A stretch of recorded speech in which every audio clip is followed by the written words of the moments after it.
Hello, welcome to today's episode, Juice the Numbers, your statistics and sports podcast. I am one of your hosts, Joshua Tracy. I am Corwin Heller. And welcome back to the Monday episode of the show. As you listen to this, it is May 2nd, 2022. As we're recording this, it is May 1st, the first day in the month of May. Spring is officially sprung. It's the first, I think, full spring month. Or is that March? No, I don't even know. But hey, the weather's nice. I'll put it that way. The weather's nice. Outdoors is nice. If you're genetically inferior and you have allergies, oh well. But for the rest of us with good genes that we should actively be trying to pass on to future generations to build tough people. It's great. Gotta love being outside. If you have allergies, it's your fault, and Jesus didn't die for your sins.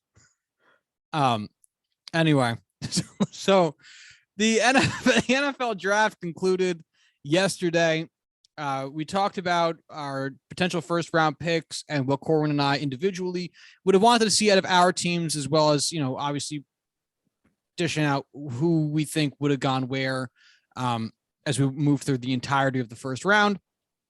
So now it is in the books, and there is things to discuss, as there always is, as there always are. And it's great because not only do we get to talk about where the picks landed, but we also get to talk about trades, which is something that we actively ignore because it's too difficult to predict, and which is part of what makes trades fun. So, Corwin Heller, shall we get started talking about the 2022 NFL draft? Yeah, let's do it. All right. So you want to talk like first round and then just draft classes? That seems like the best way to do it. All right, so then we'll take a pick by pick from the first round, and then, like I just said, we'll cherry pick a few, especially interesting, good, bad, or otherwise draft classes to talk about. So the first overall pick to the Jacksonville Jaguars was defensive end out of Georgia, Trayvon Walker. Corbin, what do you make of Mr. Walker going here first overall? I feel like this guy was like a good athletic prospect that people were like, yeah, he's on the radar. He could, be a first round pick. And then the combine and pro days and all of the off season happened. And he's like, oh, this guy is uber athlete. This guy is a superstar. This guy is going to be like, you watch him go through drills and you look at his numbers athletically testing, and he just looks like he could be an absolute freak. But at the end of the day, you go back and look at his numbers and you look at his tape and how he was utilized, and there's nothing there to give you substantial confidence that he's going to be a first overall pick, superstar, game-breaking defensive end, edge rusher. And there's nothing wrong with falling in love with athleticism and upside and how you project him to turn out in 2-3 years over the rest of his career. There's absolutely something to that, but you can't win a draft and you can't win a draft in the first round, but you can lose it. It's so valuable having the first overall pick, having the selection of anyone coming out of college, where there is something to be said about upside and, a future outlook. But at the same time, you can't waste that spot because of what you're giving up and essentially the opportunity cost of a guy who is a deadlock to be at the very worst role player, starter, long-term answer for a position on your team. That a guy like Trayvon Walker, who, looking at his career numbers at Georgia, has never had more than 37 tackles in a season. He had 15 as a freshman, 13 as a sophomore, and 37 as a junior.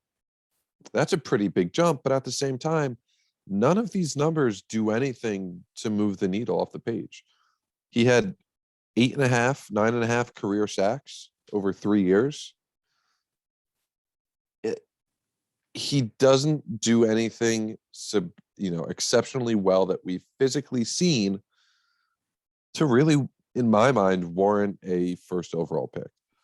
You want to take a risk on him at 5 or 8 or 12. Absolutely. That's when you take guys like this. First overall pick with guys like Aiden Hutchinson there, Ike Okwonu, guys who are going to be superstars for, you know what? Fucking take Jordan Davis here. At least he is just an absolute game wrecker of a player that we've seen. But the one final tweet that I had seen that I had sent to Josh that I really enjoyed having, just summarizing this: PFF, we talked about them a lot, love them, hate them, in between, however you feel. The highest graded college season over the last 8 years for the number 1 overall picks: Jameis Winston, 93.9, Jared Goff, 92.4, Myles Garrett, 90.6, Baker Mayfield, 94.5, Kyler Murray, 94.6, Joe Burrow, 94.9, Trevor Lawrence, 91.1, and Trayvon Walker this year, 70.5. No matter how you feel about not the specifics, but the exactness of PFF grades and what they mean, that is a substantial statistical difference between him and literally anyone else shown being a top pick. It's a lot to get over. So that's my piece with Trayvon Walker at number 1. I'm really happy for the Lions grabbing Aiden Hutchinson at number 2. Hopefully it works out for the team everyone feels bad about being so awful for so long.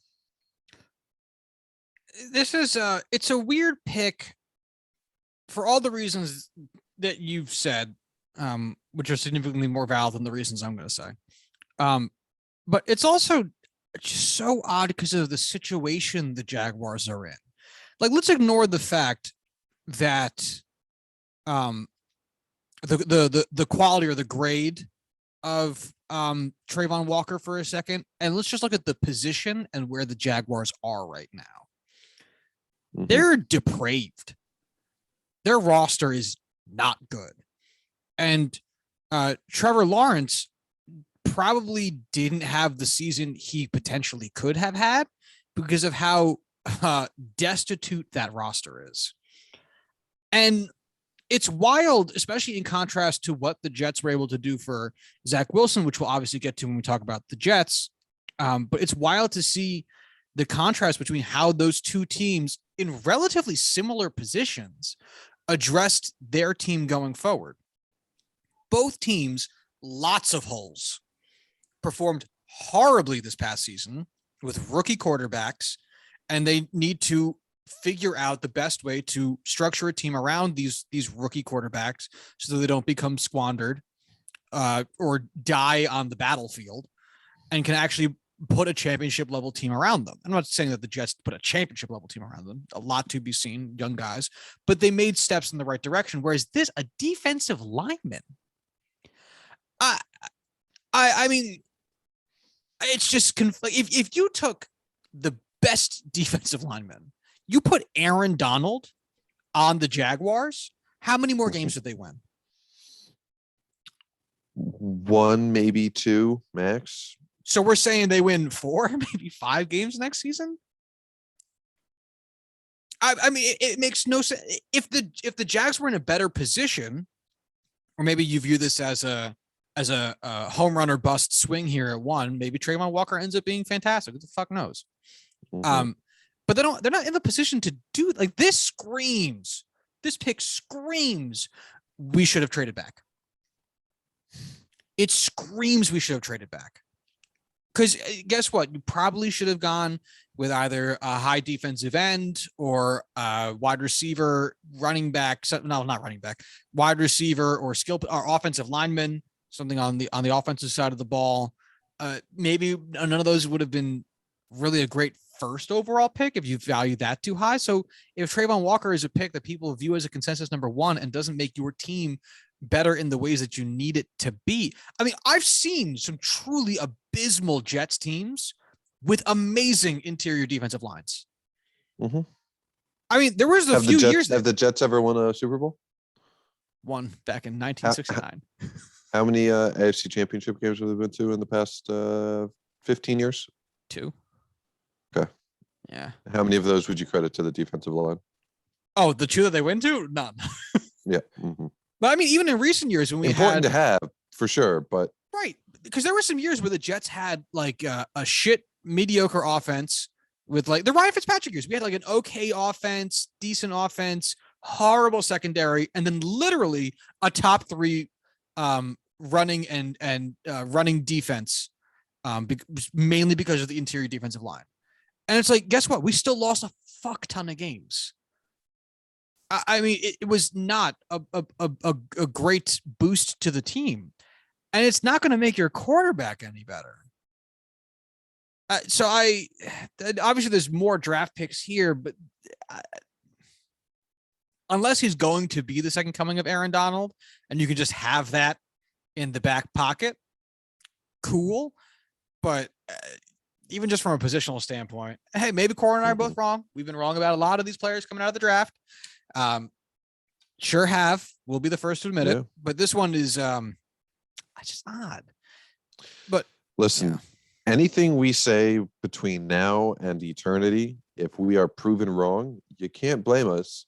We're not professionals at this. We're 2 guys who bought USB microphones and just do this because it's what we did when we weren't living far apart. So let's just keep doing it. And we are. We're not good at this. There's a reason we're not being paid. Yeah. Yeah. No one will ever pay us for this. Probably. Nor should they.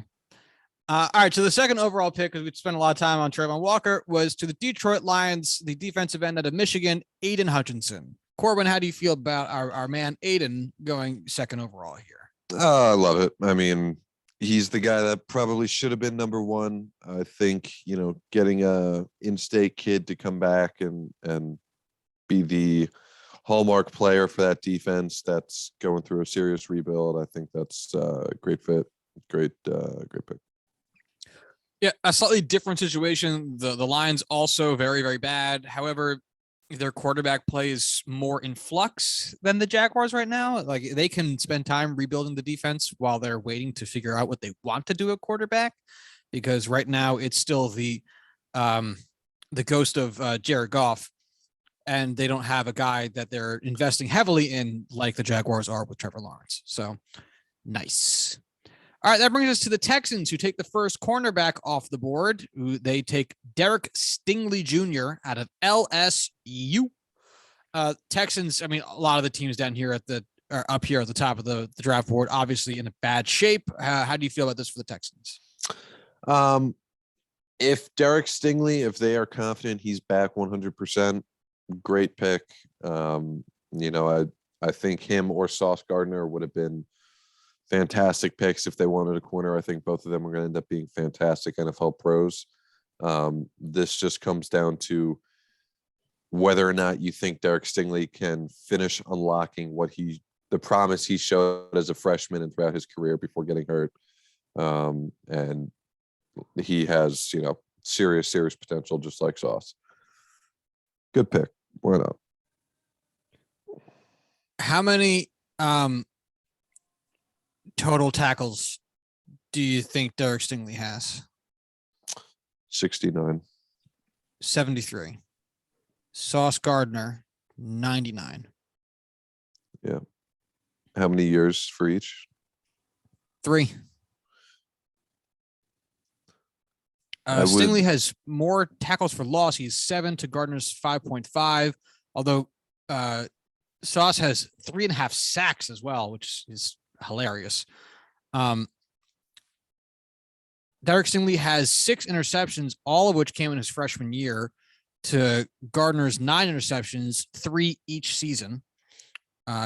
Gardner also scored 2 touchdowns, whereas Stingley has none, although that's very noisy stat. And then Stingley had 2 fumbles recovered as well as 2 fumbles forced, whereas Sauce Gardner's stats column is empty in those categories. Interesting comparison, just because they went back to back. Yeah.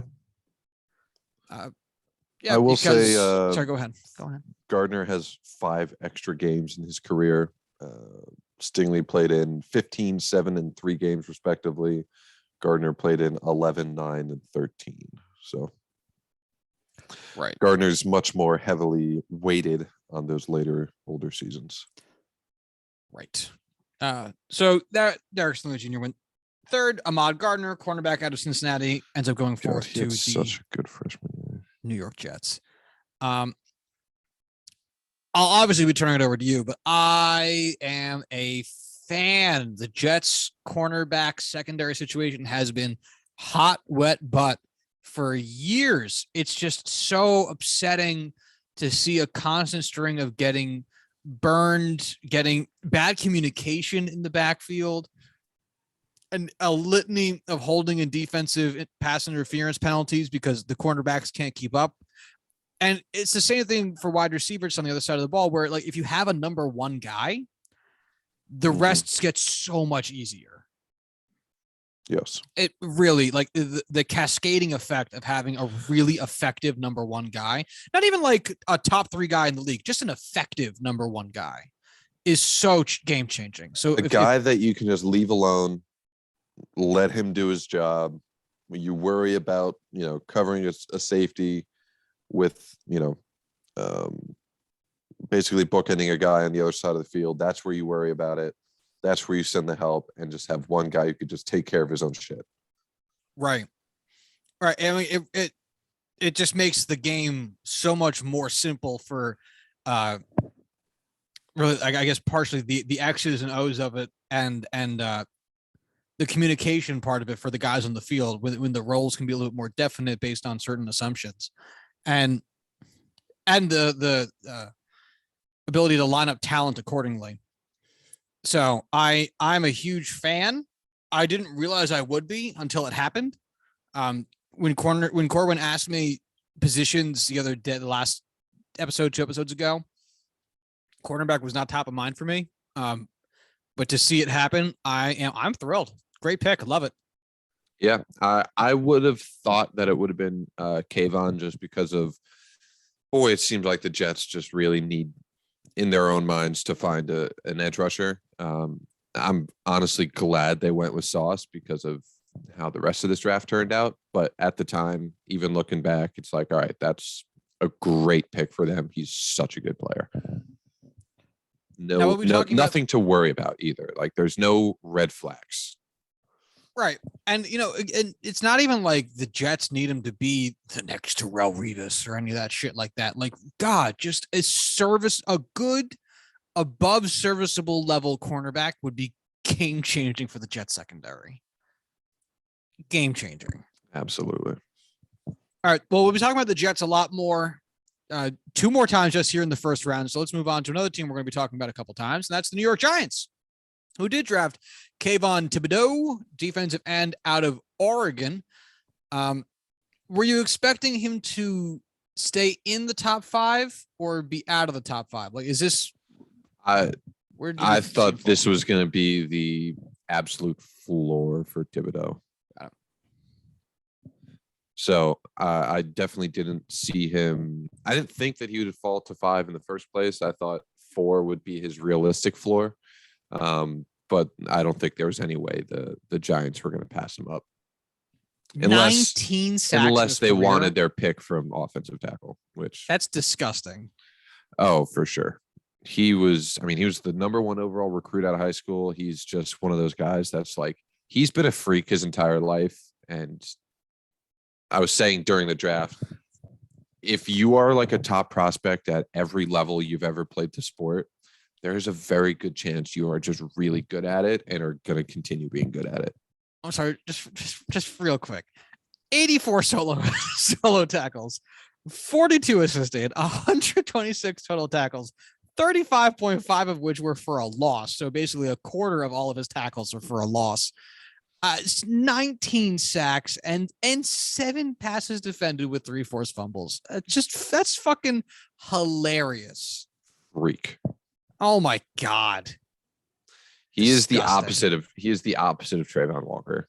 He's just like, looking at the he's going to stats produce page, no matter what. I know it's just the stats page, and there's so much more that goes into scouting, especially with college going into the NFL. But like, man, looking at these scouting these stat pages, it is unbelievable that these two guys aren't flip flopped. Yeah, But wholeheartedly. wow, god damn. How do you think this does for the Giants? The NFC East now, which is defensive end central. I think this is going to be a great first round for the Giants when they look back at it in however many years you want to put as the number. Hopefully not very many for them. I'm sure that they would like to look back at this as a winner immediately. Touche. The Giants have 4 quarterbacks on their roster right now. I feel like that's not terribly uncommon. I guess it's not, but it's still weird. Like the Steelers have 4 on their roster right now. Like they're 90-man rosters, I think already. So yeah, like 92, I think. Yeah. Still just weird to see. But yeah, so he joins a room of Raymond Johnson III, Nico Lalos, Jihad Ward, and Leonard Williams. Those are the other defensive ends on the team. Interesting. Wow, those are 5 names I don't think I would have gotten 3 of. Daniel Jones, Brian Lewerke, Tyrod Taylor, and Davis Webb. Oh, for the quarterbacks. Yeah, right? Yeah. Wow. I completely missed the Tyrod Taylor thing too. I did not realize it was there. I think they're just hoping that Taylor works his magic and by mystical powers of the universe forces Daniel Jones to be the starting quarterback. Who even knows? All right. Well, next up, we've got Carolina Panthers taking Ikem Ekwonu, the first offensive player to be taken in the draft so far, here at number 6. He was an offensive tackle out of NC State. Carolina Panthers in an odd position with their current trajectory of their team, but it seems like a pretty solid pick. It's as we've said many times leading up to the draft, it's never a bad time to take an offensive lineman. So, Corwin, what do you think of taking our man Ikem here? I really thought this was going to be Malik Willis. A lot of people did. It obviously was not Malik Willis, who fell all the way to the 3rd round, which may be a talking point in the future. Just one of those things that really, I don't know. I just don't know. But I love this pick. I thought he was in the conversation for the best overall player in the class. I just think he is just utterly dominant and has an unbelievably high ceiling. You watch him just play offensive line, and honestly, watching offensive line play is one of the most boring things you could possibly do. But he is just one of those maulers, one of those guys who just tosses people around, and it's just so satisfying to watch. Love watching him play football. Hopefully this gives Sam Darnold, I guess, a little bit of extra protection, helps smooth out some of his decision-making, and makes him a little bit better with a little bit less pressure. I assume that's one of their hopes, as well as having a little bit more stable of an offensive line unit as they head into a potential next quarterback, but we shall see. All right, that brings us to the New York Giants once again, as they are picking here at 7 on behalf of as a result of a trade from the Chicago Bears, as they take Evan Neal, offensive tackle out of Alabama, as the offensive pieces start falling. Corbin, what do you think about pick number 2 here for the New York Gigantes? Yeah, I mean, this is really just another best player available pick. They had Kayvon fall to them. They kind of had a feeling, Panthers are going to take a tackle if both of them are available. Hey, let's take the guy that is a premier player at a position that's not nearly as deep. We'll let them take whatever tackle they want. We get the other guy because he's pretty much just as good. So pretty good strategy for the Giants. It worked out well for him. Yeah, easy first round for them to have. Yeah, the big board did a lot of work for him. Their current offensive line looks like some combination, unless I'm missing anybody, of Taylor Moton, Brady Christensen, Aaron Montero, Austin Pleasance, Ikem Ekwonu. Oh, that's the Panthers. I was wondering why this didn't look right. Sorry. Hold on. Let me get the Giants. Damn it. Hold on. Come on, Giants. All right. The Giants, fucking offensive line group is some combination of Matt Gano, Corey Cunningham, Deverly Hamilton, Roy Mbeteka, Evan Neal. No one listed as right tackle. That's interesting. Andrew Thomas, Matt Pert, and a bunch of guards I'm not going to read all the names of. I it's an interesting imagine it room. will be Andrew Thomas moving back to right tackle. I would have to think the same. It's not like he's been fantastic where he has been. So He hasn't been terrible. he got better again, but still. He is the 5th highest paid player on the team. Damn. Anyway, all right. So that brings us then to the Seattle Seahawks, who got this pick from the Denver Broncos, and they took at number 9 Charles Cross, offensive tackle out of Mississippi State. What are the Seahawks doing?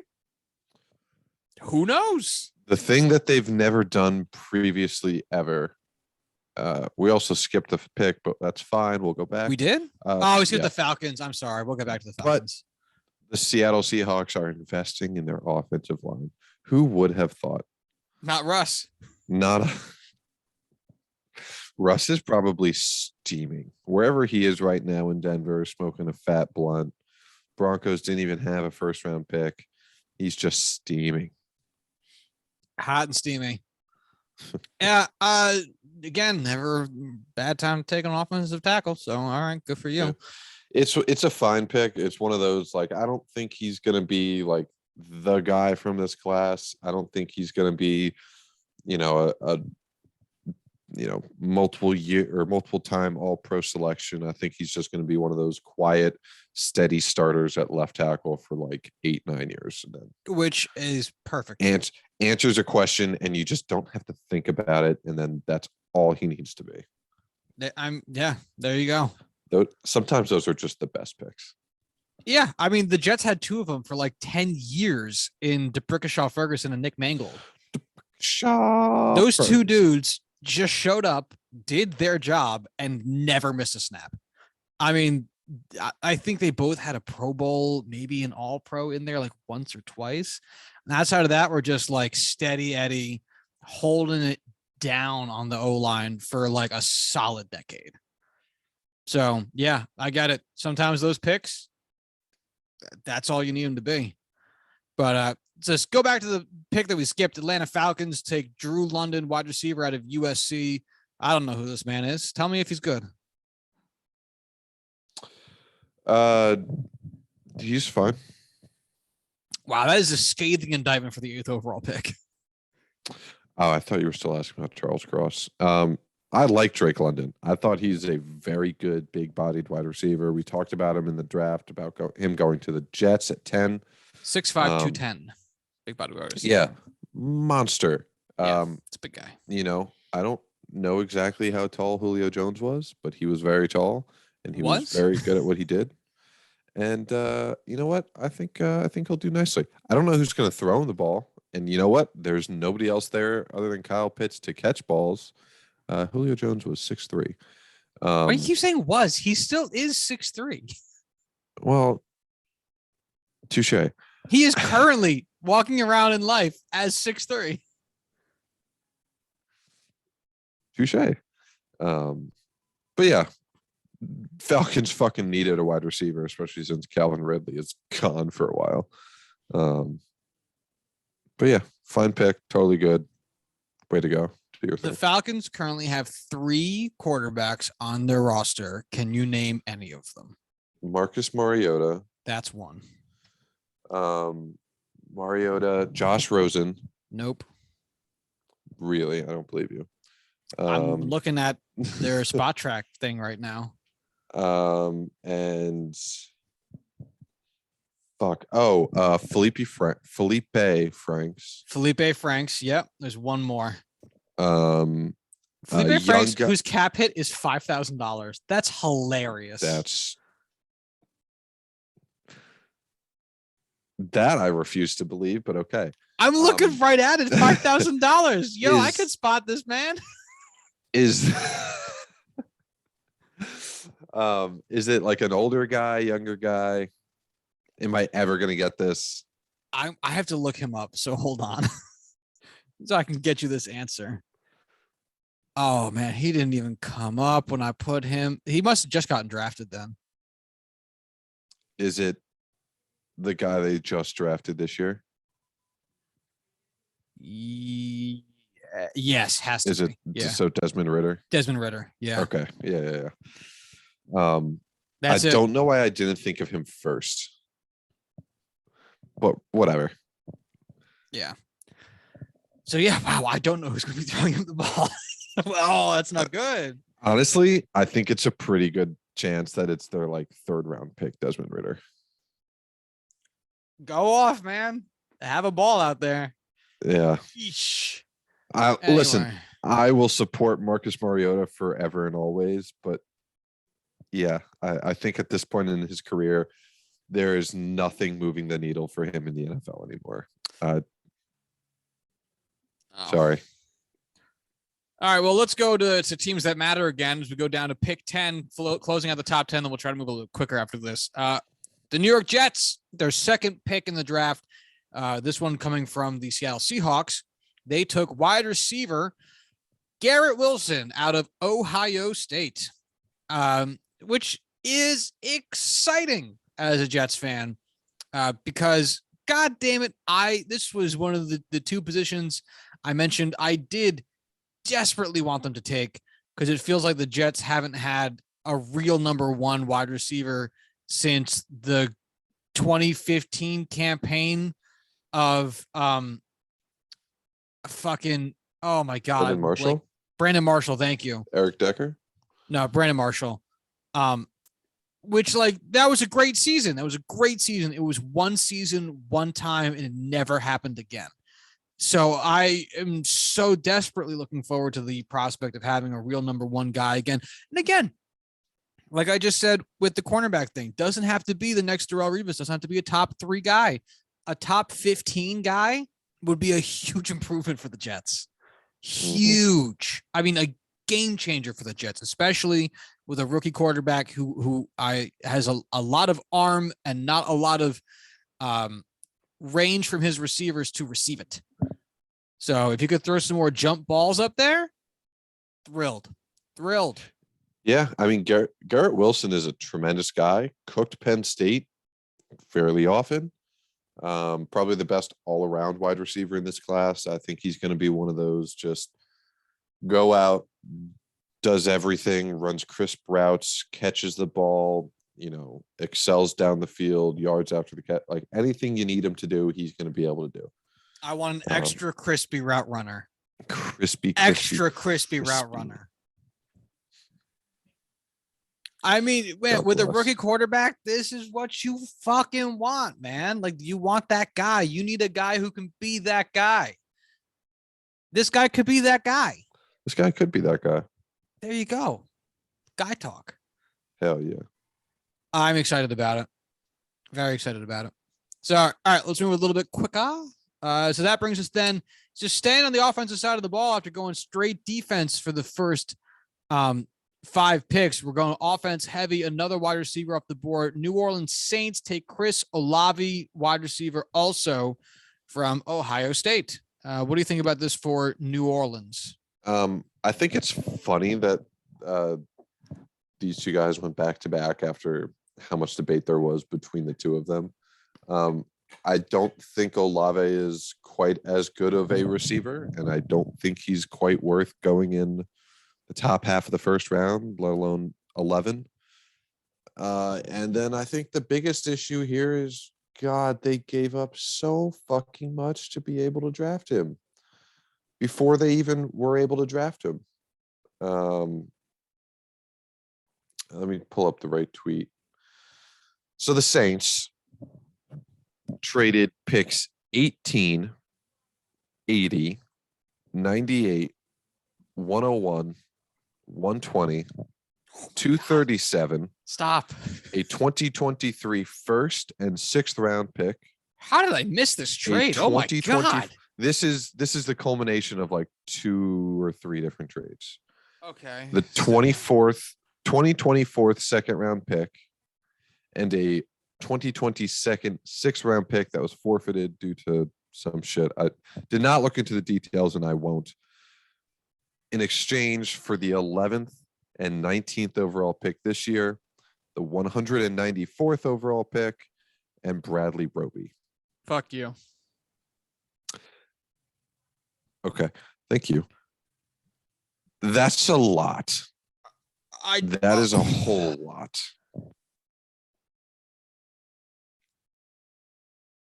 I hate it. I hate it. I hate it so much. I hate that you told me it happened. That is a lot. I mean, He look, needs to be the second coming of Randy Moss.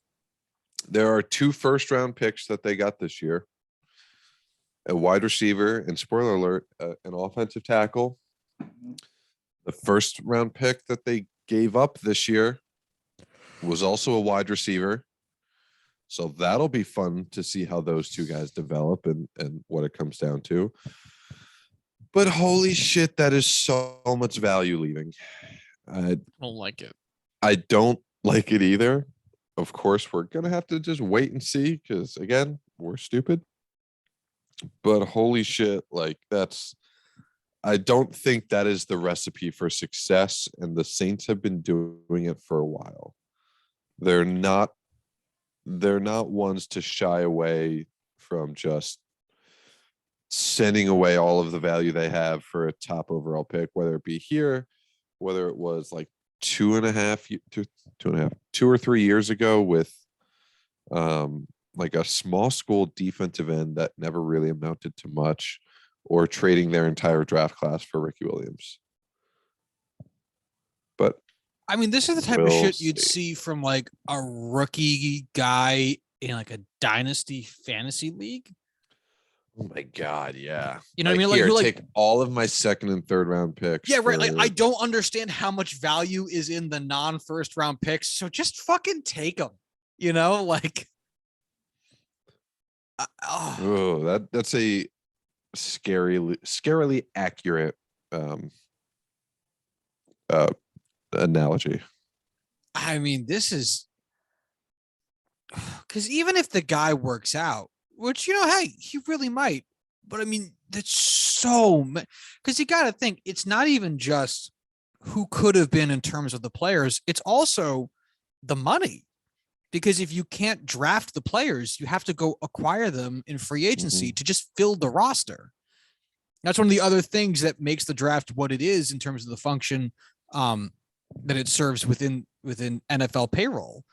Is it is right or wrong, probably wrong, but it is a wage suppressant so that teams can stay within a certain range for their salary, for their payroll.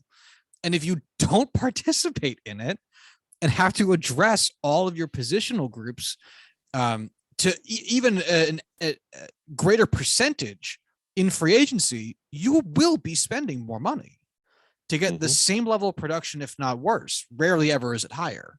So, I mean, not the way to run a team, guys. And guess what? If I was the owner of the Saints, bad job. I'd be pretty mad. If I was the owner of the Saints, I'd go down there. What the fuck y'all doing with my football team? Because I assume everyone down in New Orleans talks like the rooster from Looney Tunes. I say, boy, you done fucked up now. What's his name? I don't know much about him, but I feel like I remember him being like a really racist asshole. Well, it's New Orleans, and it's the owner of a football team, so I'd assume so. What's Foghorn Leghorn? There we go. Gail Benson. Oh, Gail.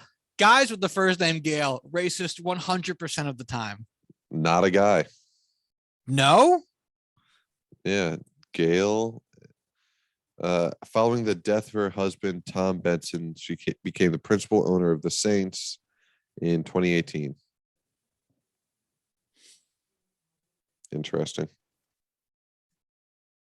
All right, well, just take my Foghorn Leghorn impression and make it a woman's voice. I say, boy. It just sounds bad. All right, I'm done. Anyway, oh god, that's just awful. I'm gonna have nightmares about that draft, and it's not even affecting my team. Whatever. Third wide receiver straight in a slew of wide receiver picks. Our 1, 2, 3, 4, 5, 6, 7th straight offensive player taken after a run of 5 defensive players. Detroit Lions take wide receiver Jameson Williams out of Alabama. Sure. What do you think? I think he's also in the conversation for the top wide receiver in the draft. He's got that just wow factor, that X factor, that dog in him. He's got that game breaking X factor like you'd see in Madden. I think it's huge for the Lions, who in all likelihood got the top defensive end and wide receiver on their board, or at least that's absolutely what they'll tell us.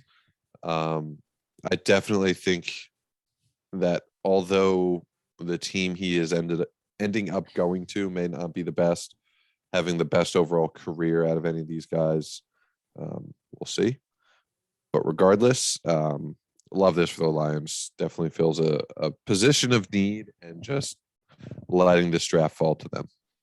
So it's a really interesting 1, 2, 3 kind of going here, because it feels like every guy has succeeded in like a slightly different way. And what's even better is Jameson Williams transferred this year to Alabama from Ohio State. Yeah, I see it. Yep. Obviously because he felt like he wasn't getting the playing time, which certainly showed, because his sophomore year in Ohio State, he had 9 receptions for 154 yards in 6 games. And then at Alabama, he played in 15 games at 79 receptions for 1,572 yards. He had 3 touchdowns at Ohio State in 2 years. He had 15 in his 1 season in Alabama. And so he really, really produced when he got to Bama. Not much production before that, but obviously because he was getting log jammed a little bit. Whereas you have Chris Olave, who played freshman all the way through senior year. So he has the most volume in his stats because he has the most time played, really. I don't really know what else to make of his page off the jump, just that the numbers are significantly higher. And then it's like Garrett Wilson had a relatively similar, much larger final junior year, much like Jameson Williams did, although a little bit less top heavy, but he had much more production his freshman and sophomore years. So it's like every guy had a role, but they had like different production levels and different areas of production as they moved throughout the Ohio State and Alabama system. Really interesting to see how these guys shake out. Yeah. Who do you think has the best next 5 years ahead of them? Out of those 3 guys, or the 4 guys we've seen so far? Out of these 3 guys specifically, based on the teams that drafted them. It's tough because there's so many question marks at wide receiver and quarterback for each of these teams. Like, each of these 3 guys are going to be their team's number 1 wide receiver. I mean, Chris Olave is probably going to overtake Michael Thomas in the next 2-3 years, mostly because I don't see Michael Thomas staying in New Orleans that long. Jameson Williams might be the number 1 guy for the Lions day one. Garrett Wilson is really not going to have, I think, much of a fight with the 2 guys in the Jets room so far, Corey Davis and the guy from Ole Miss, Elijah Moore. Thank you. But Garrett Wilson's going to have Zach Wilson. Chris Olave is going to have Jameson Williams or Jameis Winston. Jameis Winston. Holy shit. Jameis Winston. And Jameson Williams is going to have Jared Goff. Too many of these names are similar. I know, it's ridiculous. Yeah. None of those guys are like really superstar wide receiver quarterbacks. Jameis Winston can throw the ball, and he will throw the ball a fucking ton. That helps for Chris Olave. Zach Wilson, young top pick. That is huge for, if he can break out and Garrett Wilson is the guy there, guess what? That's great for his value. And we don't know what the cards hold for the Lions in the future, but even now, Jared Goff's not a slouch at quarterback. So as much as these guys were similar in college and were of similar skill levels in college, and especially at Ohio State, I think their production in the next 5 years is going to be roughly similar. I refute this narrative. Jameson Williams, I'll put his name down. I'm going to say that Garrett Wilson becomes the second coming of Jerry Rice, and all of it for the Jets, and wins 9 straight Super Bowls. And the other 2 guys have very lovely careers. Because eventually the NFL is going to say, stop. Please, no more. Other teams have we can't keep having these AFC East dynasties. It's not allowed. We let Tom Terrific do it and almost broke the sport. You have to stop. The Jets fans are too rowdy. We've already burned down Lower Manhattan. We can't let this keep going. Everyone will have to move to like Queens, and that's just no good for anybody. Sorry, fuck you, Queens. I don't know. No. Outer boroughs unite. Yeah, Manhattan's the worst. Well, yeah. Everyone knows. It's BX all day. Anyway, yeah. Again, it'll be interesting. Keeping it moving though, because we can't get sidetracked. The Eagles take at 13 Jordan Davis, defensive tackle out of Georgia. Corwin, quick thought. What do you think? Might be my favorite pick in the first round, mostly because Jordan Davis was, my guy. I think he's going to be a perennial all-pro caliber game wrecker. I like that he's, coming to Pennsylvania, great state. And most of all, I like that it prevented the Baltimore Ravens from taking him, because I would have been heartbroken. I would have started, hyperventilating. I would have panic attacks every time I saw him in that purple and black on the other side of the field from the Steelers, QB to be named later. I am glad they prevented him from going to the only team in the league I care about beating. A lot of those symptoms sound like your day-to-day already, though. Yeah. Yeah. I am just perpetually scared of Jordan Davis appearing in my life at some point. God, the NFC East, man. It's eventually you guys have to draft non-defensive ends and defensive tackles. You guys have to draft other positions. This is not the arms race you think it is. Yes. The NFC East is going to become basically like, let's bring back enforcers, but for the NFL. We'll have guys whose job it is just like knock some teeth out and break some legs, and we'll just they start allowing win a war of attrition. NFL. They shouldn't allow fights, but they do need to lay off on the celebration stuff. Let people be happy that they did good things. But whatever. Different conversation for a different day. The Baltimore Ravens then in kind took Kyle Hamilton, I think the first safety off the board from Notre Dame. How do you feel about this for your boys in purple? I think this is one of like the 3 or 4 guys that were in contention for the top overall player in the draft. It just so happens that he plays a non-premium position, which caused him to fall to the Ravens. So I hate this pick. It's a shitty pick. I hate it. I wish they didn't make it. I'm upset that it happened, and I'm upset that a guy who's that good just happens to fall in the lap of the Baltimore Ravens. Bullshit. Their entire draft strategy was just, hey, we're going to take whatever's just awesome players on the board at our pick. We're not going to reach. We're not going to draft for needs. We're going to see what happens. And I hate it. With any luck, maybe he turns out like Jamal Adams. No, because then they trade him for a boatload of picks. Yeah, and then they get much better. Yeah, I can see why that would be a problem for you. The Houston Texans end up taking, with the 15th overall pick in the draft, Kenyon Green, guard out of Texas A&M. How do you feel about another offensive piece for the Texans? I said another. They took a cornerback with the first pick that they had, but an offensive piece for the Texans. Yes. Hey, Texans, they need help everywhere. Kenyon Green, really good player. I don't know if this is the spot to be taking interior offensive linemen that I don't know. I'm not a fucking scout. I don't fucking know if this guy is like a superstar offensive guard. I wouldn't know if there was one standing in front of me. But if this is where you think the value is in the first round, go for it.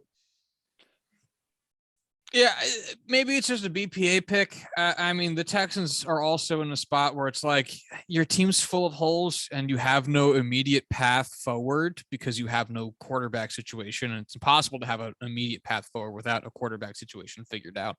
So just take who's good and figure that out down the road. Perfectly reasonable thing to do. Better than just trying to force it. Yep.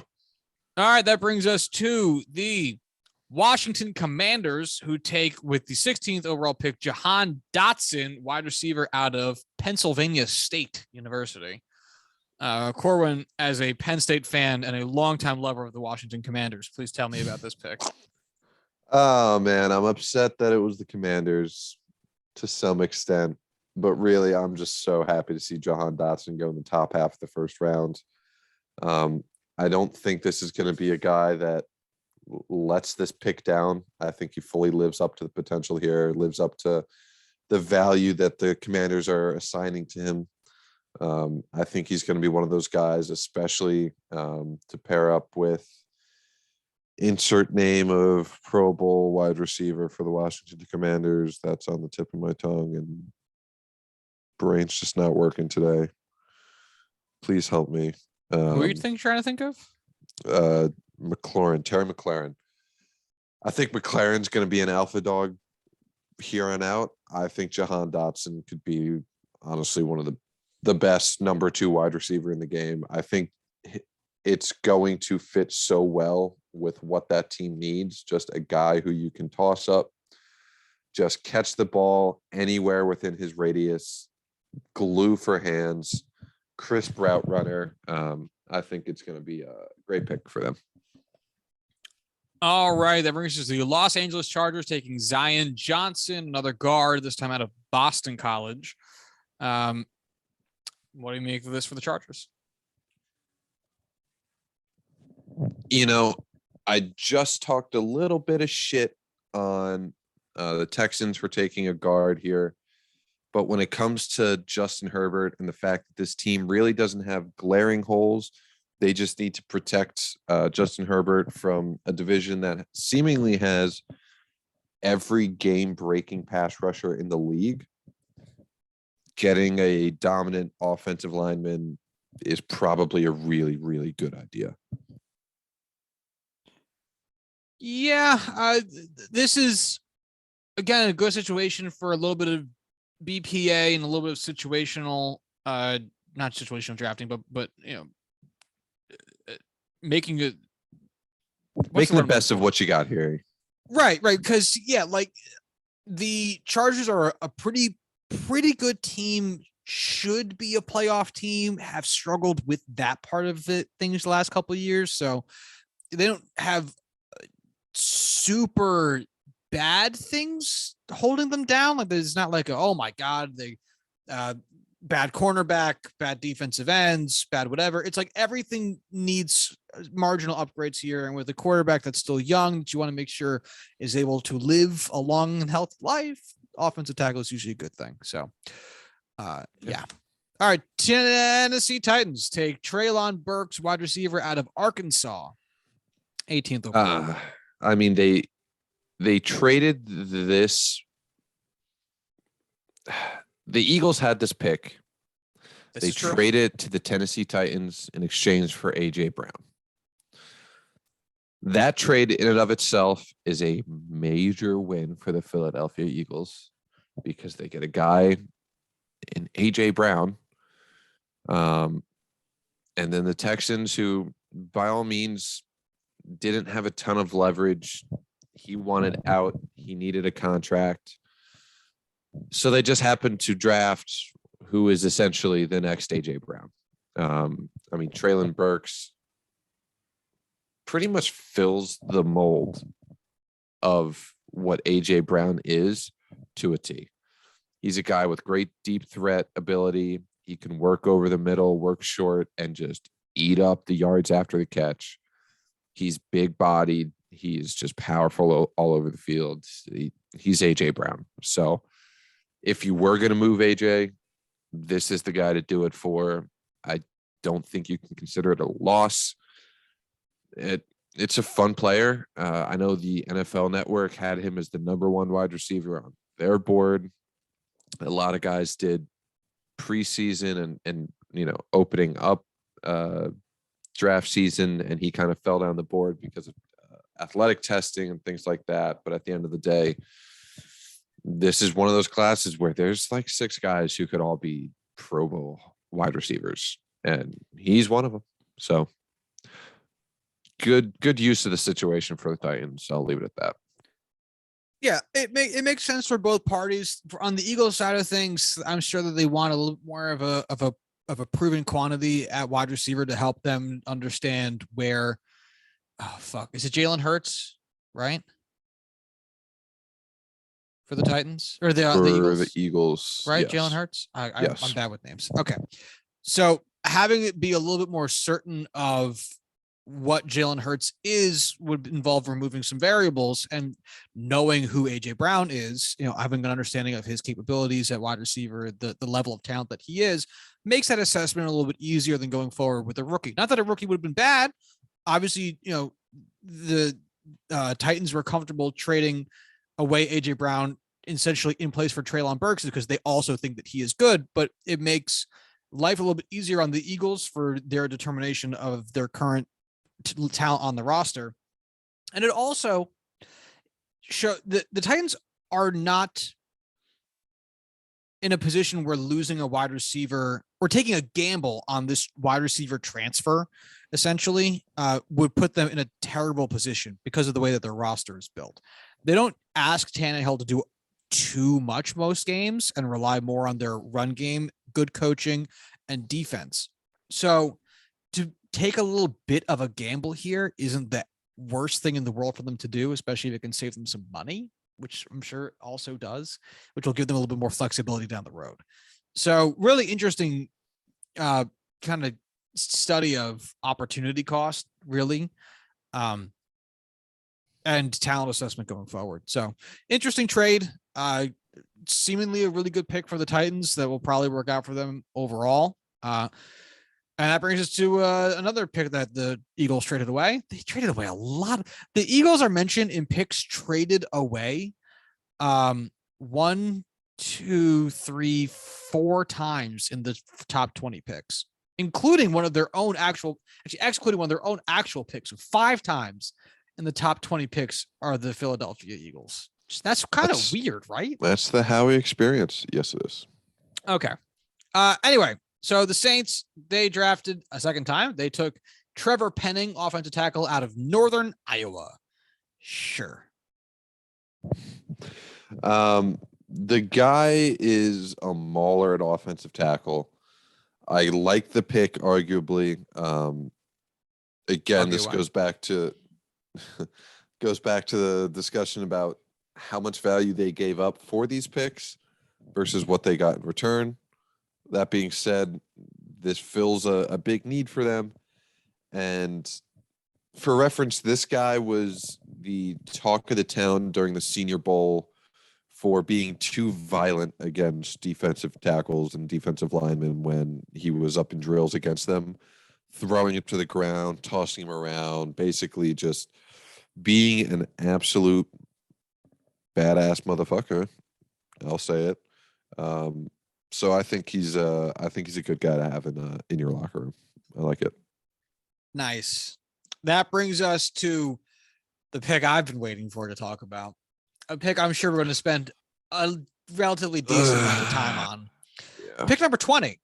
And pick number 20 is unique to this podcast, or special to this podcast, because it's this Pittsburgh Steelers pick. And the Pittsburgh Steelers is Corwin's favorite team. And the Pittsburgh Steelers took Kenny Pickett quarterback out of Pittsburgh.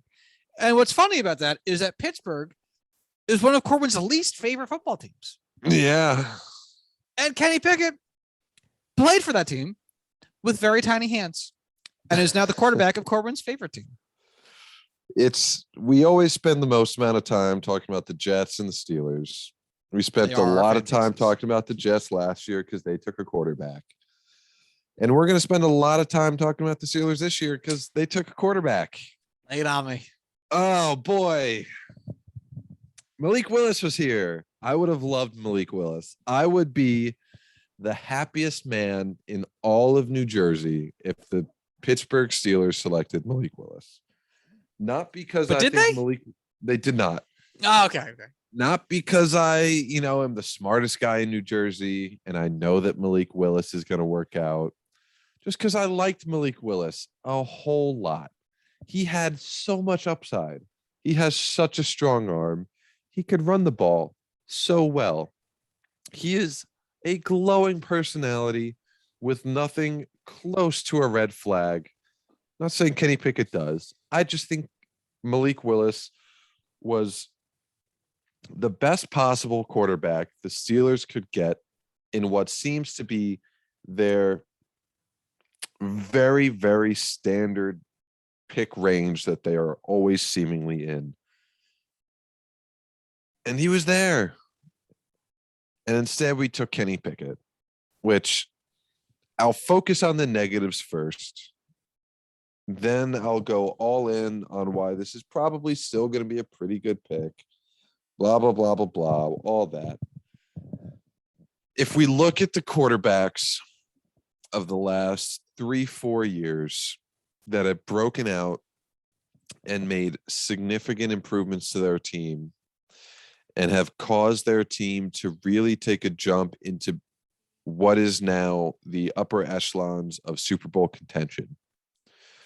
It's guys who have intense physical traits, immense upside, and offensive coaching and front offices that are willing to form around their players and fit their strengths. We've seen it with Patrick Mahomes. We've seen it with Lamar Jackson. We've seen it with Josh Allen. We've seen it with Justin Herbert. It's all of these guys who are athletically amazing at playing football that really just needed to ensure they go into a system that works best for them and fits to their strengths and allows them to grow into those athletic attributes and make them these superstar quarterbacks. Malik Willis wasn't a perfect prospect, but he had everything you needed to have to be a upper echelon quarterback. And I think offensive systems aside, the Steelers are a good enough front office to know they need to build around them and need to do whatever they need to do to give Malik Willis the resources to succeed. And I think that he would have had both the leeway and the basis of being able to learn without the pressure of being something right away, where he could have grown into that, taken the reins, and just ran with it. They have a good running game. They have good wide receivers. They have a very good head coach. They have all the pieces in place for this to work. They have a quarterback that's signed on to be the kind of bridge guy. And instead, they went with the safe, comfortable, easy pick. Not that that's necessarily the wrong pick. Not that it's a bad pick. I saw this on Twitter, and I think it's the phrase that fits best. Scared money doesn't make money. I don't think Kenny Pickett is going to be a superstar quarterback. I don't think he's necessarily incapable of being a superstar quarterback. I just think that there is a physical limit to what he will be able to do on offense. I am really excited to see him take the reins and think his way around the field. His instincts are tremendous. They called him cerebral at the position, which would be fantastic to have. We know he can throw the ball downfield. We know he can have accuracy on different platforms. The 38 fumbles in his career at quarterback are very scary because he does have tiny little baby hands.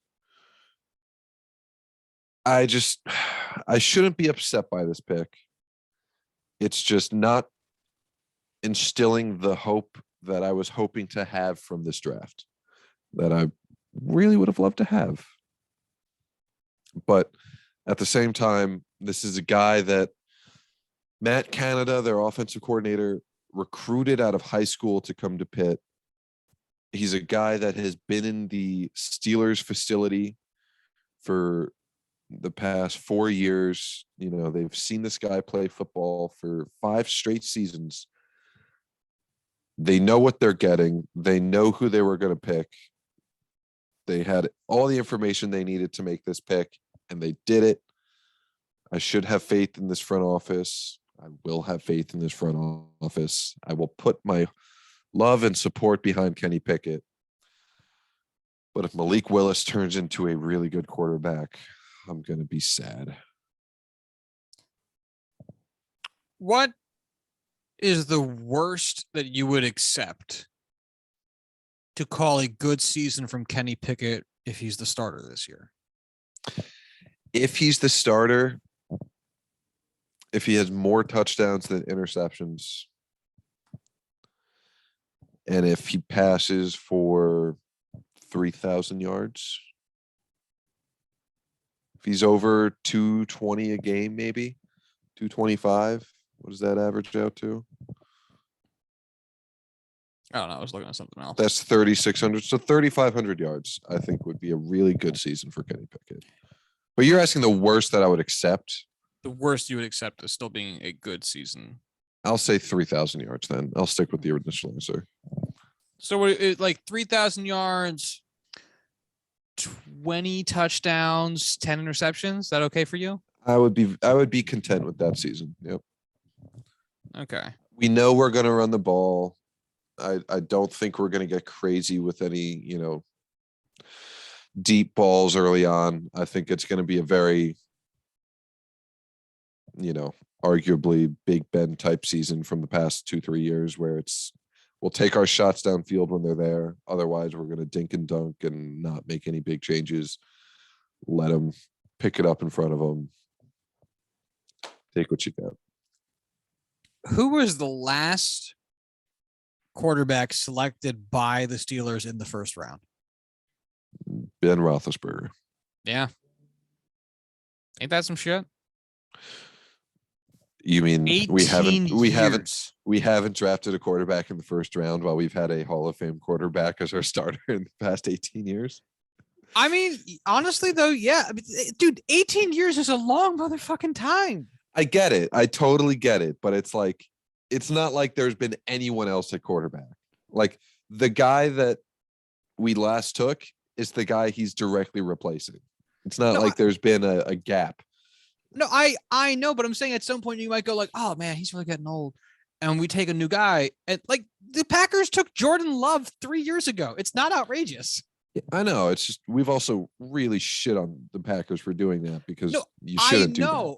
I know. But at the same time, like it's not wild to think that a team would do that. Yes.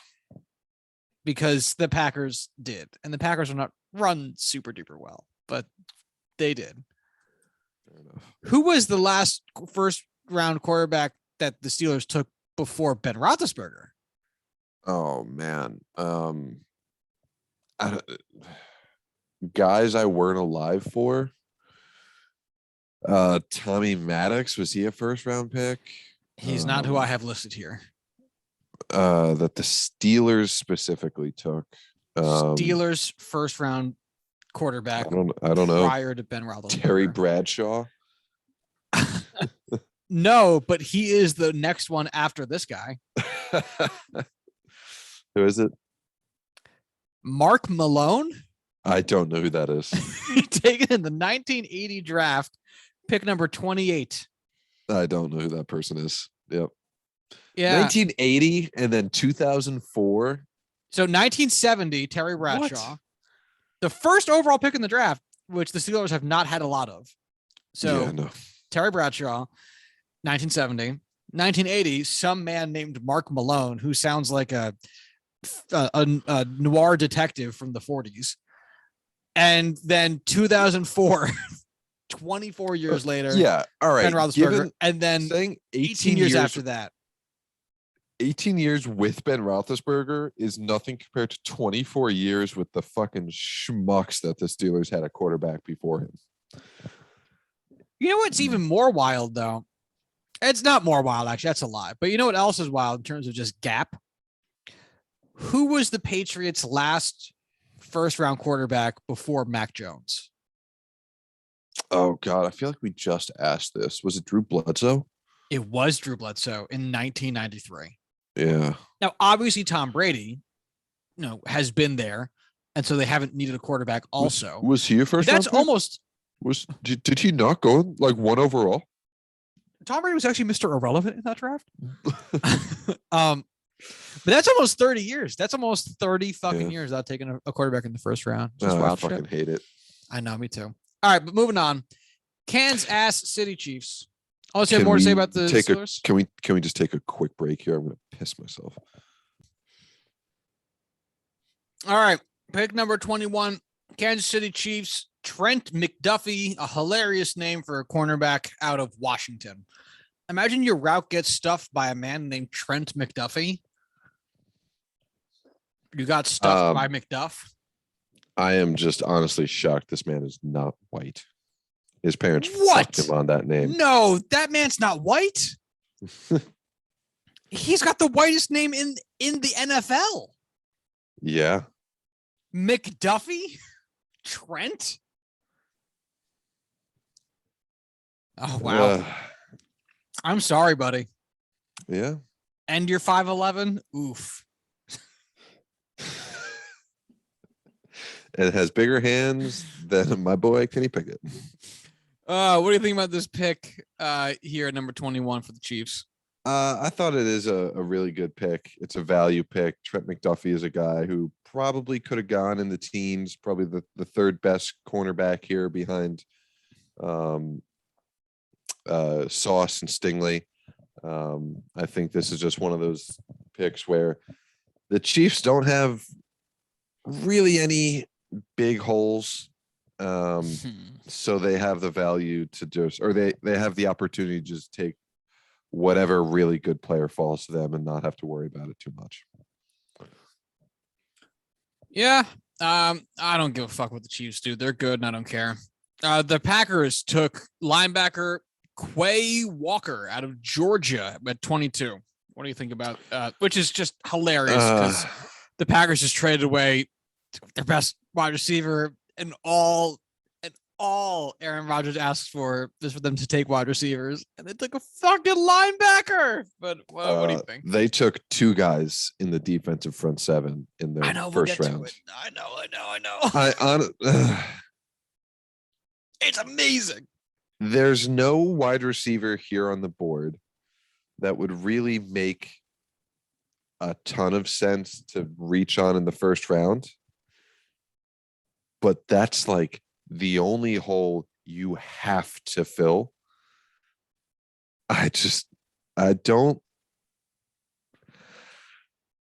The fact that they had two first round picks, that they saw that all of these guys were shooting off the board and they still were like, no, we're going to wait. We're going to see if anyone falls to us. We're good. We'll wait right here. I get that everyone was gone by 18. But yeah, I mean, Quay Walker, he's a good linebacker. Believe me, he is. It's just, it comes down to value. And it's, sure, he could be a pretty good starter for you. He's not going to be, it's not like he's a really, really good linebacker prospect. He's an inside linebacker. That's not the craziest value in the world. That's not the greatest value in the world. I don't like the pick. I really don't. I think there was better value on the board. Again, positionally, it's just wild based on team need, but whatever, man. God damn. So that brings us to the Buffalo Bills, who take Kaiir Elam, cornerback out of Florida. The Bills, I've have an insanely potent offense and showed it off in the playoffs this past year, only losing out because they gave up more points than they put on the board. So going defense seems to make sense. Corwin, what do you think here?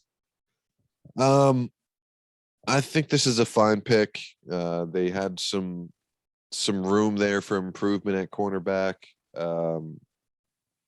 I think it's another one of those scenes where it's like, hey, we can afford to just take whatever guys we need.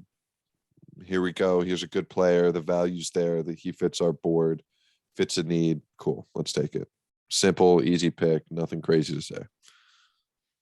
All right. Well, then let's move it on down to 24. Dallas Cowboys took offensive tackle Tyler Smith out of Tulsa. It's been talked about this guy probably wasn't the value that you would hope for in the first round. He was definitely projected to be a day 2 kind of guy. Also probably wouldn't have been there for the Cowboys later on. Guys who are new to the position are, big projections, not the kind of guys I really want to be reaching on a full round too early. But at the same time, it's the Cowboys, and they seem to do very well when drafting offensive linemen. So I'm going to give this one the benefit of the doubt. Yeah, I'm with you there. They seem to just take offensive linemen and turn them into fucking gold. So, yep. Baltimore Ravens take Tyler Linderbaum, center out of Iowa. What do you think about this for your favorite team? Again, just want to reiterate the fact that the Ravens' entire strategy is just taking, hey, let's just take the far and away best player on the board. We'll figure out positional needs other ways. We just need value here. And that's what they did. They took a guy who was probably in the top 10 of pound for pound value, who plays a non-valued position. The first sentence of his scouting report right here is, the savvy technician from Iowa lacks prototypical dimensions, but his game is pretty flawless between the lines. Who was this written by? I don't know, some intern. Yeah, I mean, he's a guy who could easily be a consistent Pro Bowl starter for the next 10, 15 years. And at pick 25, yeah, that's about as good as you can do. And it's just an easy pick for them to make. I mean, what the fuck? That brings us to pick number 26. The New York Jets traded up to get back into the first round to take Jermaine Johnson, the second defensive end out of Florida State. Love it. Love it so much. Very happy man over here. Love it. Definitely the biggest surprise fall of the first round was often suggested to go in the top 10 picks.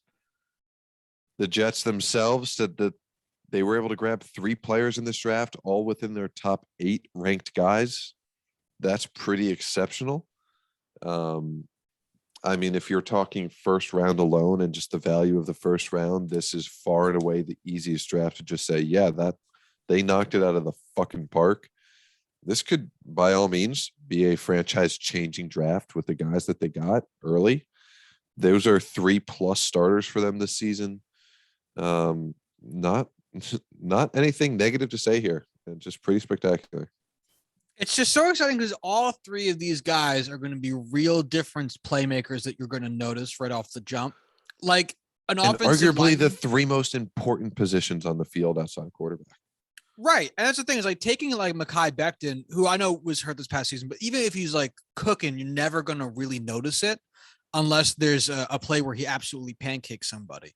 But you're going to notice all the plays where your defensive end, where your star defensive end steps up. You're going to notice the plays where your star cornerback steps up, your star wide receiver steps up. You know what I mean? Like those are going to be so immediate impact and be able to be judged so much more neatly than some of the positions like an interior defensive lineman or like a left tackle where it's slightly more abstract depending on like how often you got double teamed or, whatever. How long does your quarterback hold the ball for? Stuff like that. So I am so excited with this draft, but we'll get into it more.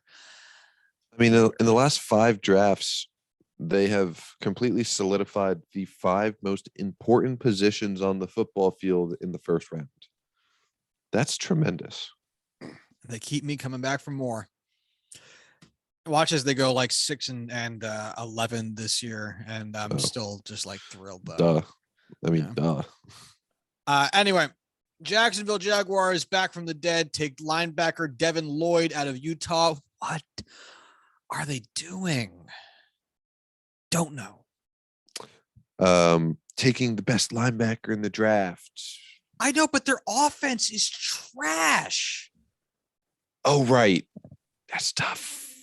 They're 2 good players potentially, but their offense is so bad. They're fucking Trevor Lawrence. I'm with you here. I mean, by all means, I would really do everything I can to put every possible player around Trevor Lawrence to make him succeed. The value in the draft, the way it's fallen, screams defensive player. I mean, there's no difference maker on offense left in this draft. It's all defensive players. So it's really, truly hard to look at this pick and not say it's good from a value standpoint. I mean, Devin Lloyd is a guy who could have gone, 15th. So getting him here at 27 is really good value. But again, I don't know. I'm torn between being smart and taking value when you can and just going all out to ensure that I mean it when I say this generational prospect that you have at quarterback works out.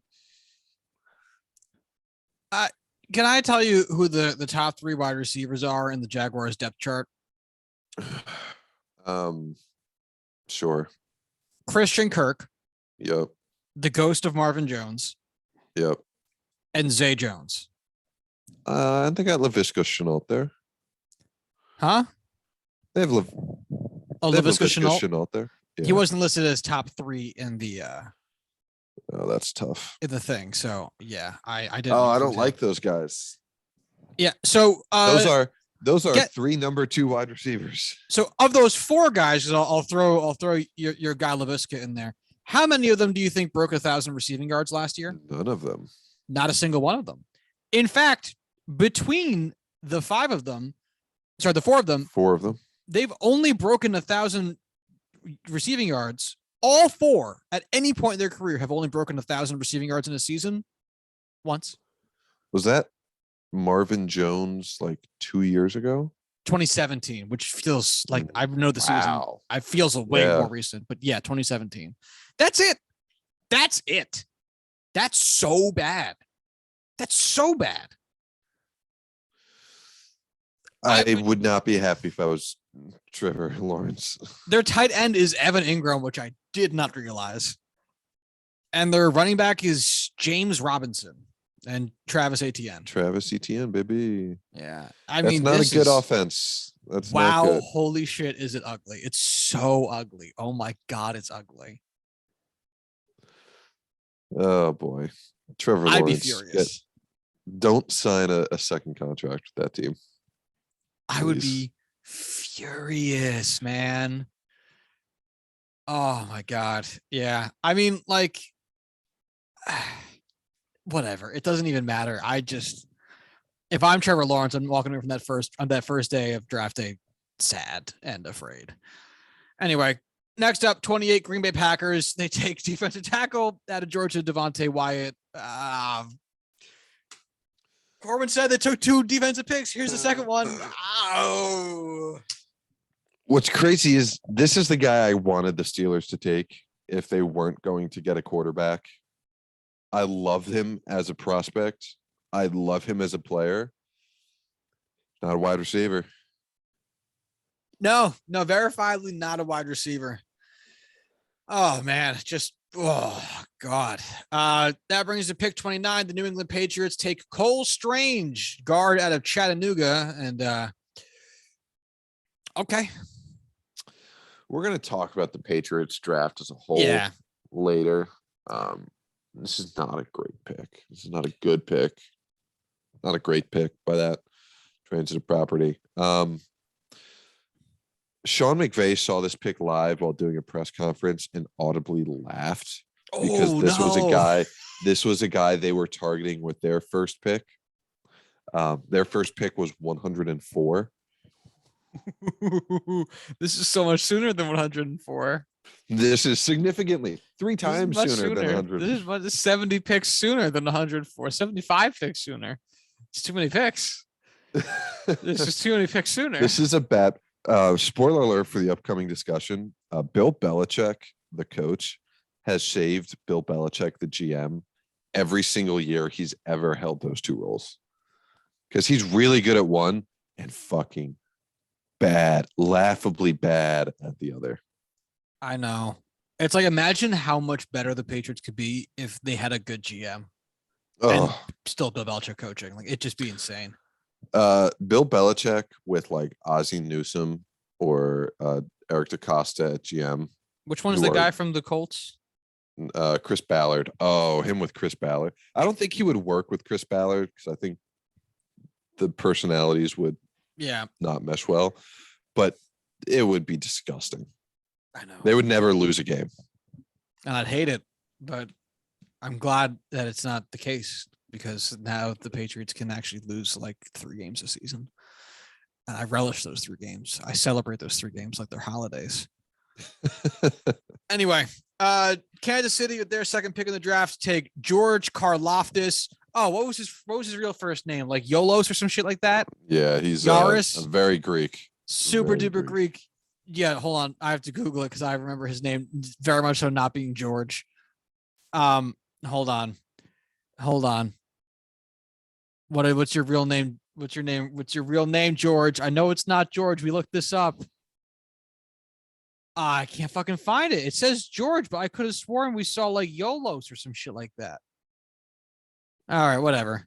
What do you think about our friend George getting drafted here? I really like it. I think he's a great prospect that was falling because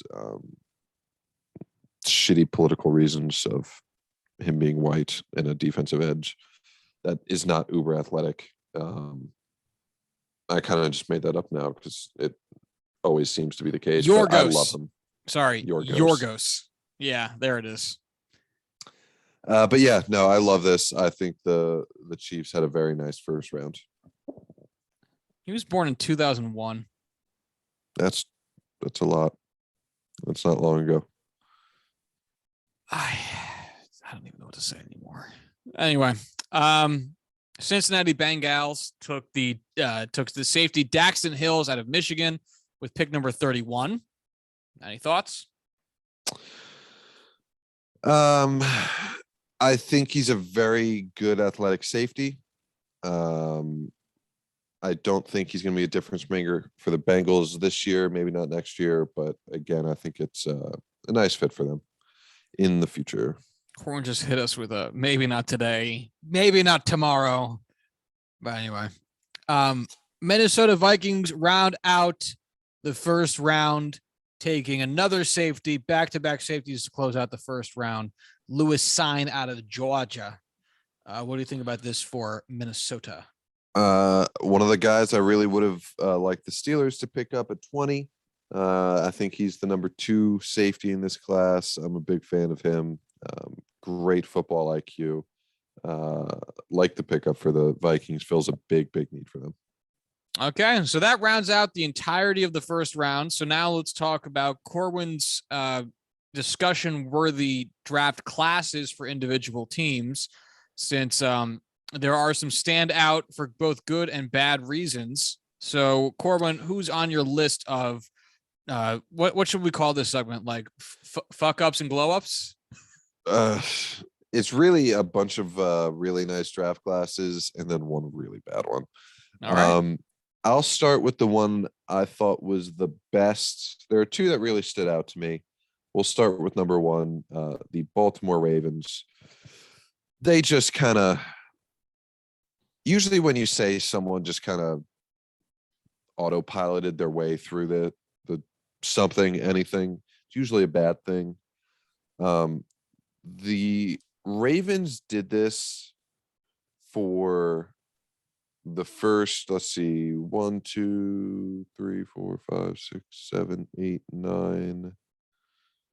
First 9, 10, basically their entire draft. And I don't dislike a single one of these picks. They just basically took the best player available. They really only went into, tiny reaches with like team needs with their fifth pick in the fourth round. Sorry, third pick in the fourth round. And even then, it's like, if they stopped after their second, fourth round pick, I would have been like, yeah, this is still probably the best draft class in the NFL. Kyle Hamilton, arguably top overall player in the class. Tyler Linderbaum won the Remington Trophy for best offensive lineman in the country last year. A start and play center for the next fucking forever. David Ojabo was a guy who was a top 20 lock, top 15 lock, until he tore his, I want to say, Achilles in his pro day. He's not going to play this year. He'll be fine next year. It's not a, career altering injury at this point in, modern medicine. He's basically, all right, we're trading our second round pick this year for a first round pick next year. Awesome. You do that every time. Easy. Travis Jones, third round pick, 76th overall, often discussed as a back of the first round pick. Small school defensive tackle that could have played anywhere. Absolute monster. Their fourth round pick, Daniel Falale. I can't pronounce it, and I'm sorry. 6'8" tackle from Minnesota. Absolute monster. Scored 2 touchdowns for them. Just, again, fills the need, plug and play, best player available. They have 2 cornerbacks that they took that were the best players available, Jalen Armour Davis, Demarion Williams, both guys who were underdrafted by a multitude of positions. Charlie Kohler is probably the best two-way tight end in the draft. Sure, let's get him with one of our second-round picks. Jordan Stout, Penn State guy, best punter in the draft, arguably the best punter in the country last year. Well, let's just grab him too. Grab another tight end, grab a running back for depth because they're all hurt. There's your draft. Fucking easy as hell. It's ridiculous just how good they are at just sticking to their plan, executing it, and just getting a ungodly amount of talent and just running away with it. Fucking dumb. I hate it. Fuck you. Dang. You gotta work hard to stay on top. They finished fourth in their division. Third. Yeah. What do you think? Oh, we didn't talk about them trading away Marquise Brown, though. Oh, another stupid ass good pick that got them whatever their second, first. What was it? I'm gonna go back again. Oh, that got them the 25th overall pick. Right, which was Tyler Linderbaum. Did they? Oh, they traded Buffalo's pick from Arizona. Really? Hold on. What was that trade compensation?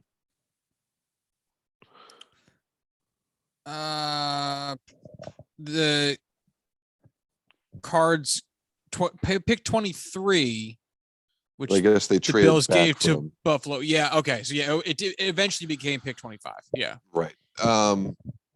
So let's put it this way. Would you rather have the 18th overall pick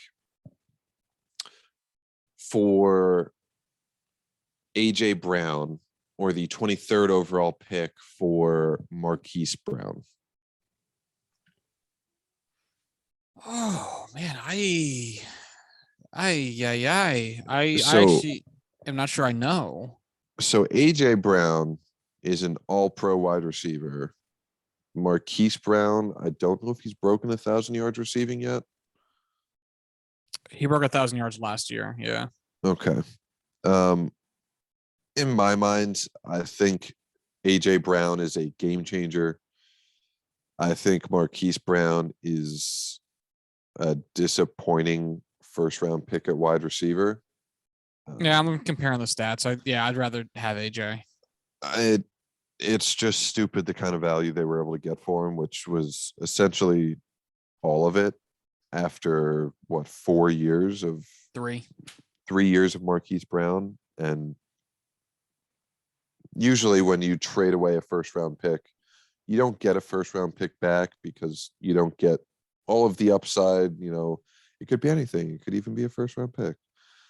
He's closer to after signing a new big money deal. Whatever it is, the fact that they were able to get a first is just ridiculous. I hate it.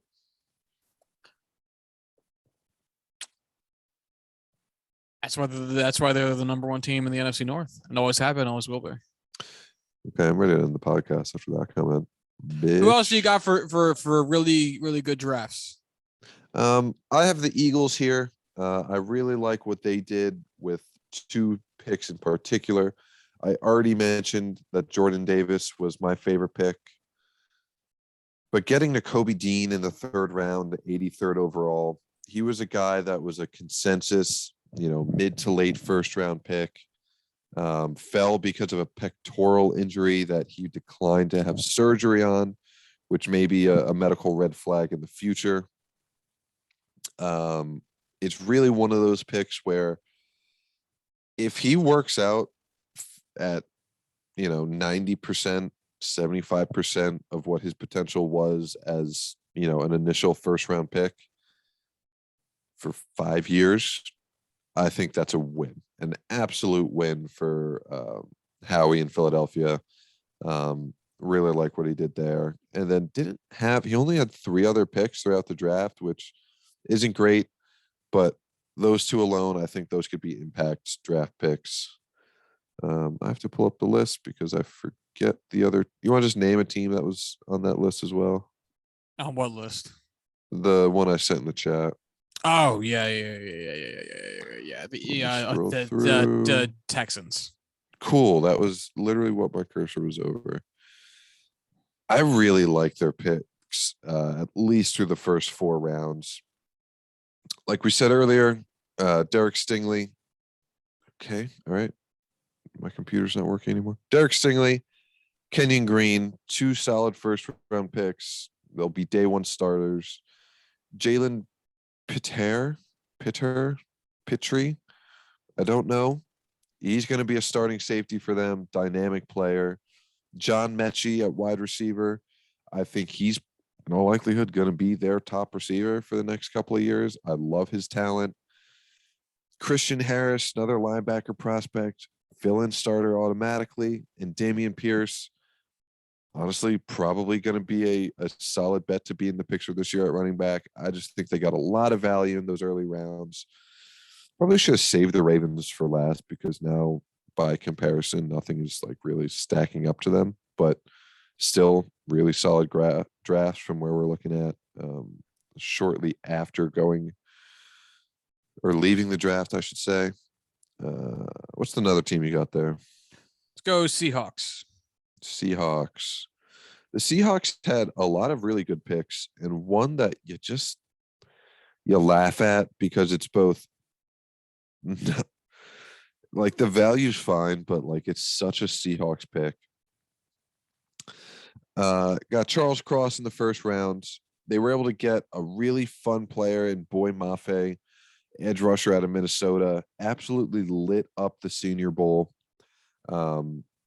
He's a fun prospect to think about. Just super athletic, has the ability to do it. Seahawks always building those defensive linemen. Then Kenneth Walker in the second round to start things off. How many early round running backs are they going to have on that team before they finally decide on one?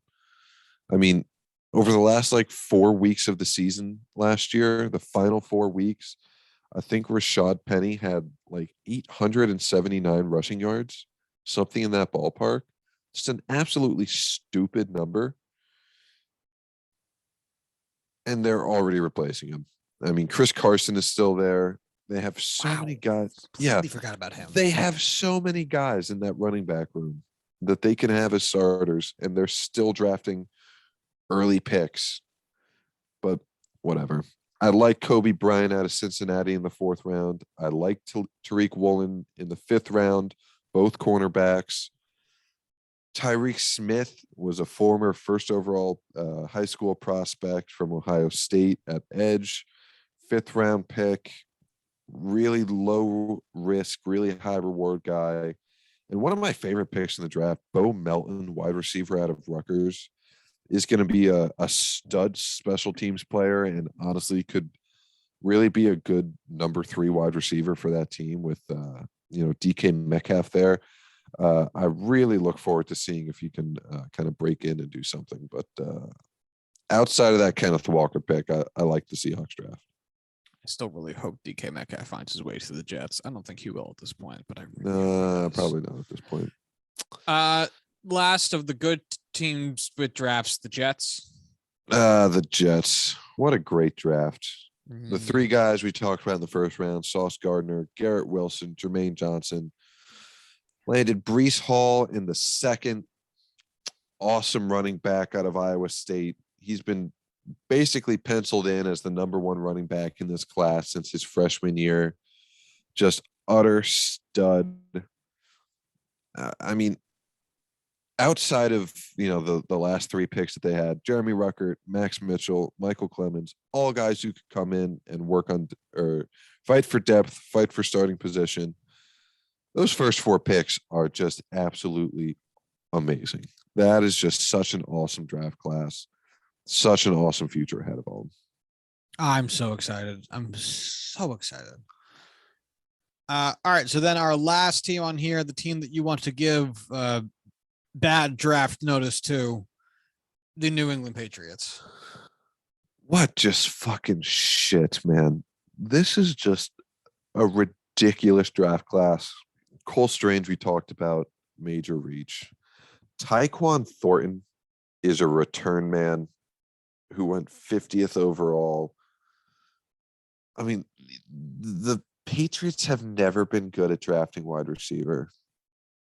They didn't really get a wide receiver here. They just got a guy who can return kicks and run really fast. I think he was closer to 200 in the consensus rankings than he was to 50 by a long shot. Marcus Jones, Jack Jones, Pierre Strong isn't bad running back in the 4th round. Wasn't really a need. Bailey Zapp in the 4th round, quarterback out of Western Kentucky. I think that's a completely wasted pick. Just do not understand that whatsoever. Just throwing away value. Kevin Harris, another running back out of South Carolina. Sam Roberts, defensive tackle. Jason Hines, center out of LSU. Andrew Stuber, offensive tackle out of Michigan. I don't know if somebody needs to just sit Bill down and kind of explain to him the importance of value and the importance of the NFL draft. Because I don't think he gets it. I don't think he understands what their goal is. It's not working, Bill. I mean, he keeps making it to the playoffs, man. I think it's in spite of his drafts, not because of them. We both know that, but it's going to be tough for us to sit here and say, what are you doing, man? When he does still keep going to the playoffs in spite of his drafting or not. Yeah. He keeps going to the fucking playoffs. So, yep. I agree. God. It seems to be in spite of his ability to draft, but he does still keep finding himself there. So, yeah. I think that's all I got to say. Yeah, I mean, look, it was a big, busy draft this year. Not nearly the lots of like splashy movement up at the top of the 1st round, like we're a little bit more accustomed to after these past 4 to 6 years, which honestly felt kind of nice. It felt like it gave more purpose to the mock drafts. because when you do have a big exciting trade like that, it oftentimes throws everyone's mock draft out the fucking window. So I felt like it was a relatively welcome return to form. But yeah, that is our recap of at least the first round plus some change on the 2022 NFL draft. I'm so excited as a Jets fan to see what the team does going forward, and I'd like to believe that none of the teams in my division got appreciably better. A lie I will tell myself. Corwin, any other takes, thoughts, opinions before we get out of here?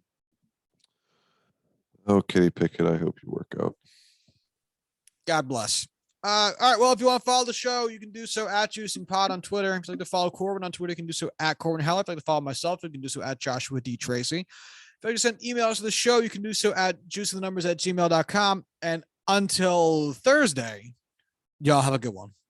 Bye.